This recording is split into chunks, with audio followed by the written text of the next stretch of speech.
Hello guys, welcome to our channel. నేను maker Teja. Present అయితే నేను కూకట్పల్లి పోలీస్ స్టేషన్ దగ్గరలో ఉన్నా. సో నిన్న ఒక న్యూస్ వచ్చింది బయటికి. ఏంటంటే ఒక బస్సులో ఒక అమ్మాయి పైన బస్సు నడుపుతున్న ఒక డ్రైవర్ అలాగే క్లీనర్ అమ్మాయి పైన రేప్ అటెంప్ట్ చేశారు. దాని తర్వాత అమ్మాయి కంప్లైంట్ ఇచ్చింది. ఈ సంఘటన ఒక బస్సులో చోటు చేసుకుంది. దాని తర్వాత అమ్మాయి చౌటుప్పల్ పోలీస్ స్టేషన్ లో ఫిర్యాదు చేసింది. అక్కడ వాళ్ళ పరిధి కాకపోవడంతో వాళ్ళు 0 ఎఫ్ఐఆర్ కింద నమోదు చేసుకుంది. దాని తర్వాత కూకట్పల్లి పోలీస్ స్టేషన్ కి బదిలీ చేశారు. అయితే అమ్మాయికి 28 సంవత్సరాలు, ఆల్రెడీ పెళ్లి అయింది. కూకట్పల్లి నుంచి విజయవాడ వరకు కూడా బస్ టికెట్ బుక్ చేసుకుని వెళ్తుంది. ఇదే క్రమంలో అమ్మాయి పైన ఇలాంటి అత్యాచారం జరిగిందంటూ కూడా వార్త వస్తుంది. అసలు ఈ న్యూస్లో ఎన్ని వాస్తవాలు ఉన్నాయి, ఎంతవరకు నిజాలు ఉన్నాయి, నిజంగానే డ్రైవరు క్లీనర్ ఈ ఘటనకు పాల్పడ్డారా లేదా, ఈ పూర్తి విషయాలన్నీ కూడా మనం చూద్దాం. అయితే ఒకసారి నేను బస్సులోకి వెళ్ళి మీకు పూర్తిగా ఎక్స్ప్లెయిన్ చేసే ప్రయత్నం చేద్దాం.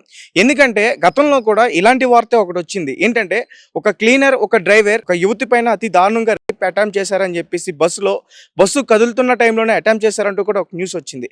అప్పుడు కూడా దీని గురించి మనం మాట్లాడడం జరిగింది. ఒక బస్సులో అలాంటి రేప్ సంఘటన జరిగితే ఖచ్చితంగా పక్కనున్న తోటి ప్రయాణికులకి ఏదో రకంగా శబ్దం వినిపిస్తుంది. వెంటనే వాళ్ళు లేచి అప్రమత్తం చేసే ప్రయత్నం చేస్తారు. కానీ వీళ్ళు ఇష్టపూర్వకంగానే ప్రవర్తించి డ్రైవర్ మీద క్లీనర్ మీద నిందలు వేస్తున్నారు. పాపం వాళ్ళు ఏదో పొట్టకూటి కోసం ఒక డే అండ్ నైట్ కష్టపడుతూ ఏదో డ్రైవింగ్ చేసుకుంటూ పనులు చేసుకుంటే ఇలాంటి అగత్యాలకి కొంతమంది అమ్మాయిలు పాల్పడి వాళ్ళకి బ్యాడ్ నేమ్ తీసుకొస్తున్నారు. దీని గురించి నేను ఎక్కువగా ఎందుకు మాట్లాడుతున్నా అంటే మా ఫాదర్ కూడా డ్రైవరే. సో అంటే ఒక్క డ్రైవర్తో పోవట్లేదు, చెడ్డ డ్రైవర్లు ఉండొచ్చు. కానీ ఇలా ఫేక్ న్యూస్, ఒక ఫేక్ కంప్లైంట్ ఇవ్వడం వల్ల, ఏదో ఆశించి ఇలా కంప్లైంట్స్ ఇవ్వడం వల్ల మిగతా డ్రైవర్స్ అందరికీ కూడా ఒక బ్యాడ్ నేమ్ వస్తుంది. ఒకసారి మీకు బస్సులో పూర్తిగా ఎక్స్ప్లెయిన్ చేసే ప్రయత్నం చేస్తాను. అసలు లగ్జరీ బస్సు ఎలా ఉంటుంది, అసలు దీని పద్ధతి ఏంటి, ఒకసారి మీకు పూర్తిగా చూపిస్తా. సో ఏదైతే జరిగిందో రేప్ సంఘటన ఇదే బస్సులో జరిగిందంటూ కూడా అమ్మాయి కంప్లైంట్ ఇచ్చింది. సో నేను ప్రస్తుతం ఈ సంఘటన జరిగిన బస్సులో ఉన్నాను. ఇక నిజంగా సంఘటన జరిగిందా లేదా అనేది పోలీసుల ఎంక్వైరీలో తేలాల్సిన విషయం. అయితే ఈ బస్సులో 70 నుంచి 60 వరకు కూడా సీట్లు ఉంటాయి. మరి ఆ అమ్మాయి పైన రేప్ అటెంప్ట్ జరుగుతున్నప్పుడు మరి వీళ్ళెవరూ కూడా స్పందించలేదంటే నాకు నమ్మకంగా లేదు. ఖచ్చితంగా ఎవరో ఒకరు ఖచ్చితంగా లేచి దాన్ని ఆపడానికి ప్రయత్నిస్తారు. లేదంటే బస్సుని పక్కగాపి వాళ్ళకి ఖచ్చితంగా దేహశుద్ధి చేసే ప్రయత్నం కూడా చేస్తారు. ఇలాంటివి మనం చూస్తున్నాం చాలా ప్లేస్‌లో. ఇలాంటియే కొంతమంది డ్రైవర్లు గానీ, క్లీనర్లు గానీ వాళ్ళు దురుసుగా ప్రవర్తిస్తే వెంటనే వాళ్ళకి అక్కడే బుద్ధి చెప్పే ప్రయత్నం చేస్తున్నారు కొంతమంది ప్రయాణికులు. అలాగే పోలీస్ స్టేషన్‌కి అప్పగిస్తున్నారు. కానీ దీని గురించి ఎందుకు మనం మాట్లాడాల్సి వస్తుందంటే గతంలో హరికృష్ణ ట్రావెల్స్‌కి సంబంధించి ఇలాంటి ఒక సంఘటనే. ఇద్దరు డ్రైవర్లు ఒక క్లీనర్ కలిసి ఒక అమ్మాయి పైన అత్యాచారం చేసి తర్వాత ఆమెకి డబ్బులిస్తానని మోసం చేసి ఇదంతా కూడా చేశారు. అది పూర్తిగా తెలిసిపోయింది, బయటకొచ్చేసింది అదంతా కూడా. తర్వాత అమ్మాయి ఇష్టపూర్వకంగానే వాళ్ళతో ఉంది. కానీ ఆమె బయటకొచ్చి ఎట్లా చెప్పిందంటే నన్ను రేప్ చేశారని చెప్పేసి అమ్మాయి కంప్లైంట్ ఇచ్చింది. సో ఇక్కడ కూడా ఇప్పుడు ఇచ్చిన కంప్లైంట్ కూడా అట్లా సేమ్ యాజ్ ఇట్ ఈజ్ అలాంటిదే. కాకపోతే ఇక్కడ ఏంటంటే ఈ అమ్మాయి కూకట్పల్లి నుంచి విజయవాడ వరకు కూడా ప్రయాణించింది. మరి ఈ అమ్మాయి 18వ తేదీన ప్రయాణించింది. మరి 18వ తేదీ నుంచి ఇప్పటి వరకు కూడా అమ్మాయి ఎందుకు బయటకు వచ్చి చెప్పలేదు? ఒకటి, ఈ డ్రైవర్ గానీ క్లీనర్ గానీ అమ్మాయి భయపెట్టే ప్రయత్నం చేశారా? లేకపోతే ఆ అమ్మాయికి ఎంతో కొంత డబ్బులు ఇస్తామని చెప్పేసి ఆమె ఏదన్నా మాట ఇచ్చారా? ఇవన్నీ కూడా ఒక కోణంలో చూడాల్సిన అవకాశం ఉంది. అలాగే 2, ఈ అమ్మాయి కావాలని వాళ్ళని టార్గెట్ చేసిందా? వాళ్ళకి ముందు నుంచి అన్న పరిచయం ఉందా? ఈ బస్సులోనే ప్రయాణించడం ఏంటి? సడన్ గా వాళ్ళు ఈ అమ్మాయిని ఎందుకు టార్గెట్ చేశారు? బస్సులో చాలా మంది ఉంటారు కదా, ఆ అమ్మాయిని ఎందుకు టార్గెట్ చేశారు? ఈ విషయం కూడా తెలుసుకోవాలి. ఎందుకంటే ఇలాంటివి చాలా ఎక్కువైపోతున్నాయి. అంటే డ్రైవర్లు కానీ క్లీనర్స్ కానీ చాలా మందికి లోకువైపోతున్నారు. కొంతమంది కామెంట్స్ పెడుతున్నారు, వీళ్ళు తాగి డ్రైవింగ్ చేస్తారు, క్లీనర్స్ సరిగ్గా ఉండరు, సరిగ్గా ప్రవర్తించరు, డ్రింక్లో ఉంటారు. చాలా మంది కూడా చాలా రకాలుగా కామెంట్స్ పెడుతున్నారు. అంటే ఒక రకంగా ఎక్కడో ఒక చోట ఉండొచ్చు. ఒకవేళ అలాంటిదే ఉంటే ఈ బస్సుకి సంబంధించి యాజమాన్యం ఎవరైతే ఉన్నారో మనకు కంప్లైంట్ ఇవ్వచ్చు. లేదంటే మనం ట్రావెల్ చేస్తున్న టైంలోనే ఇలాంటి సంఘటన జరిగితే వెంటనే మనం 100కి డయల్ చేస్తే దగ్గరలో ఉన్న పోలీస్ స్టేషన్కి ఖచ్చితంగా కాల్ వెళ్తుంది. వాళ్ళు వెంటనే వచ్చి రెస్పాండ్ అయ్యి మనం సేవ్ చేసే అవకాశం ఉంటుంది. సో అంటే ఫైనల్గా నాకేమనిపిస్తుందంటే ఈ అమ్మాయి కావాలనే చేసింది. ఈ అమ్మాయి వాళ్ళ దగ్గర నుంచి ఏదో రకంగా అంటే మీరు అర్థం చేసుకోండి, నేను ఏదో అంటున్నానంటే అది ఏదైనా అవ్వచ్చు. ఏదో ఆశించి కావాలని చేసింది. ఆమె అడుగుంటుంది, వాళ్ళు ఇవ్వనని చెప్పుంటారు. సో పోలీస్ స్టేషన్ వరకు వెళ్తే పోలీస్ స్టేషన్లో కంప్లైంట్ ఇస్తే ఆ డ్రైవరు క్లీనర్ భయపడి ఎంతో కొంత ఇస్తారని చెప్పేసి ఇదంతా కూడా ఒక డ్రామా ప్లే చేసే ప్రయత్నం చేసింది. ఇది ఆల్రెడీ పోలీసులు పూర్తిగా ఇన్వెస్టిగేట్ చేశారు, కొన్ని విషయాలు కూడా బయటికి రాబట్టారు. కానీ దీనివల్ల నష్టపోయేది ఎవరంటే అమ్మాయి నష్టపోదు.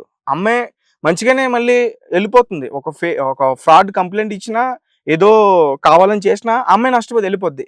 కానీ వీళ్ళ మీద మాత్రం మచ్చబడుతుంది. ఎందుకంటే వీళ్ళ యాజమాన్యం నిజంగానే వీళ్ళు ఎలా ప్రవర్తిస్తారని చెప్పేసి వెంటనే వాళ్ళని ఉద్యోగాల నుంచి తీసేస్తే మరి తర్వాత వాళ్ళు ఏం పని చేసుకోవాలి? వాళ్ళ ఫ్యామిలీని ఎలా పోషించుకోవాలి?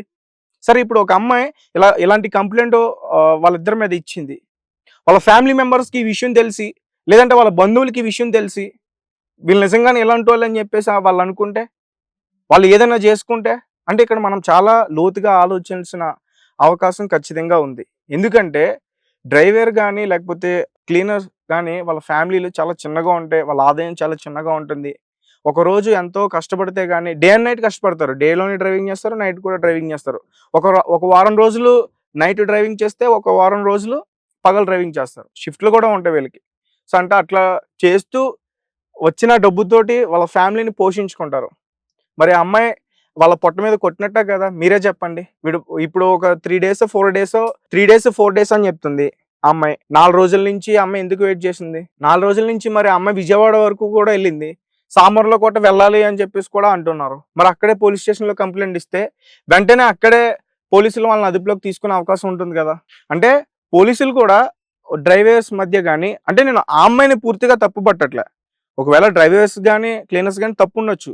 కానీ మనం ఏంటంటే పూర్తిగా విషయాలన్నీ తెలియకుండా వాళ్ళ మీద నిందలేసేయకూడదు. ఒకవేళ వాళ్ళ ఉద్యోగాలు పోయినాయనుకో మరి చాలా నష్టం జరిగే అవకాశం ఉంది కదా. అంటే డ్రైవర్ కానీ లేకపోతే క్లీనర్ కానీ అమ్మాయి నెంబర్స్ చెక్ చేయాలి. చెక్ చేసి వీళ్ళు ఏమైనా బెదిరింపులు చర్యలకు పాల్పడ్డారా, లేకపోతే వేరే రకంగా మెసేజ్లు ఏమైనా ఉన్నాయా, అమ్మాయికి సంబంధించిన డీటెయిల్స్ ఏమైనా ఉన్నాయా, ఈ పూర్తి విషయాలన్నీ కూడా తెలుసుకోవాలి. ఆ అమ్మాయి ఈ బస్సులోనే పరిచయం ఉందా, లేకపోతే బయట కూడా ఆ అమ్మాయికి వీళ్ళకి పరిచయం ఏమైనా ఉందా, గతంలో వాళ్ళు అసలు ఎవరు, వీళ్ళ బ్యాక్గ్రౌండ్ ఏంటి, వాళ్ళ బ్యాక్గ్రౌండ్ ఏంటి, అసలు అమ్మాయి ఎవరు, అమ్మాయి ఏం చేస్తుంది, ఏం వర్క్ చేస్తుంది, అసలు ఏ పని మీద విజయవాడ వెళ్ళింది, అమ్మాయికి పిల్లలు ఉన్నారన్నారు, మరి ఆ పిల్లలు ఇదే బస్సులో ట్రావెల్ చేశారా లేదా, అసలు ఆ అమ్మాయి కూకట్పల్లి నుంచి టికెట్ బుక్ చేసుకుని విజయవాడ వరకు కూడా వెళ్ళిన అమ్మాయి అని చెప్పేసి అంటున్నారు. అసలు విజయవాడలో అమ్మాయికి ఏం పని ఉంది? సో నేను ఇదంతా కూడా ఎందుకు ఎక్కువగా ఆర్గ్యుమెంట్ చేసే ప్రయత్నం చేస్తానంటే, ఆర్గ్యూ చేసేలా చేస్తానంటే, ఈ మధ్య కాలంలో కూకట్పల్లికి సంబంధించి ఇలాంటి సంఘటనలు చాలా ఎక్కువైపోయినాయి. కొన్ని బయటకు వస్తున్నాయి, కొన్ని బయటకు రావట్లేదు. కొంతమంది మహిళలు కొంతమందిని టార్గెట్ చేస్తున్నారు. ముఖ్యంగా ఈ బస్సు డ్రైవర్లు ఎవరైతే ఉంటారో వాళ్ళని టార్గెట్ చేసే ప్రయత్నం చేస్తున్నారు. ఖచ్చితంగా దీని మీద చట్ట చర్యలు తీసుకోవాలి. ఏంటంటే ఇలా బస్సులో వెళ్ళే వాళ్ళని టార్గెట్ చేస్తూ వాళ్ళ దగ్గర ఏదో రకంగా డబ్బులు గుంజాలని ప్రయత్నిస్తున్నారు. కొన్ని బయటకు వస్తున్నాయి, కొన్ని బయటకు రావట్లే. మిగతా వాటిని కూడా బయటికి తీసుకొచ్చే ప్రయత్నం చేయాలి. ఒకవేళ డ్రైవర్లు తప్పున్నా, క్లీనర్స్ తప్పున్నా, ప్రయాణికులు తప్పున్నా, లేకపోతే ఇలాంటి వేరే అమ్మాయిలు వచ్చి వాళ్ళు తప్పులు చేసినా వాళ్ళని కూడా శిక్షించే ప్రయత్నం చేయాలి. సో దీని గురించి ఒక క్లారిటీ అయితే వచ్చింది. ఆల్రెడీ పోలీసులు పూర్తిగా ఇన్వెస్టిగేషన్ చేశారు. అమ్మాయి ఇష్టపూర్వకంగానే వాళ్ళతో కలిసింది అనేది కూడా వచ్చింది. సో అంటే వీళ్ళు చేసిన ఒక చెడు పని వల్ల ఇద్దరు ఫ్యామిలీలు కూడా నష్టపోయినాయి. ముఖ్యంగా అమ్మాయి వల్లనే చెప్తా. ఎందుకంటే అమ్మాయి డైరెక్ట్గా రేప్ అటెంప్ట్ కంప్లైంట్ ఇచ్చింది. అంటే ఇక్కడ 2 రకాలుగా ఆలోచించాలి. మరి ఇప్పుడు వాళ్ళ హస్బెండ్ కానీ వాళ్ళ ఫ్యామిలీ కానీ అమ్మాయిని యాక్సెప్ట్ చేస్తారా చేయరో చూడాలి. మరి ఇటు సైడ్ చూసుకుంటే వీళ్ళ ఫ్యామిలీ మెంబర్స్, ఈ క్లీనర్ కానీ డ్రైవర్ కానీ వాళ్ళు యాక్సెప్ట్ చేస్తారో చూడాలి. సో పూర్తిగా దీని మీద అయితే ఒక నివేదికను బయటికి తీసుకురావాలి. అసలు ఎవరు తప్పు ఉంది, డ్రైవర్ది తప్పు ఉందా లేకపోతే అమ్మాయిది తప్పు ఉందా? నాకైతే డ్రైవర్ది తప్పు ఉందని నాకు అనిపించట్లేదు. ఎందుకంటే ఒకవేళ అమ్మాయి మీద నిజంగానే రేప్ అటెంప్ట్ జరిగితే ఇక్కడ మిగతా ప్రయాణికులందరూ కూడా వెంటనే లేస్తారు. అలాగే ఈ బస్సులో ఈ మధ్య కాలంలో సీసీ కెమెరాలను కూడా తీసుకొస్తున్నారు. మీకు చూపించే ప్రయత్నం చేస్తాను. ఈ బస్సులో లేనట్టు అనిపిస్తున్నాయి. ఈ 23, 24 ఇయర్స్ లో వచ్చిన బస్సెస్ లో అలా సీసీ కెమెరాలు ఉంటాయి కదా. సీసీ కెమెరా కొన్ని బస్సెస్ కి ఉన్నాయి కదా, కొన్ని బస్సెస్ కి సీసీ కెమెరాస్ కూడా ఉంటున్నాయి. మనం బయట క్లిప్స్ చూస్తున్నాం కదా. ఇప్పుడు ఏదైనా యాక్సిడెంట్ అవుతున్నప్పుడు డ్రైవర్ ఎట్లా దాన్ని యాక్సిడెంట్ చేశాడు, కొన్ని క్లిప్స్ బయట వైరల్ అవుతున్నాయి. అవి చూసినప్పుడు కూడా మనకు అర్థం అవుతుంది. సో ఆ సీసీ కెమెరా ఫుటేజ్ కూడా బయటకు తీసుకొస్తే ఈ అమ్మాయి నిజంగానే కూకట్పల్లిలో ఎక్కిందా లేకపోతే దారి మధ్యలో ఎక్కడైనా ఎక్కిందా, అసలు డ్రైవర్ క్లీనర్ ఆ అమ్మాయి లోపలికి వచ్చారా మిడ్ నైట్ టైంలో, లేకపోతే ఈ అమ్మాయి వాళ్ళ దగ్గరికి వెళ్ళిందా? మరి బస్సులో రేప్ చేయడానికి అసలు మరి ఏ బెడ్ నెంబర్ ఎంత?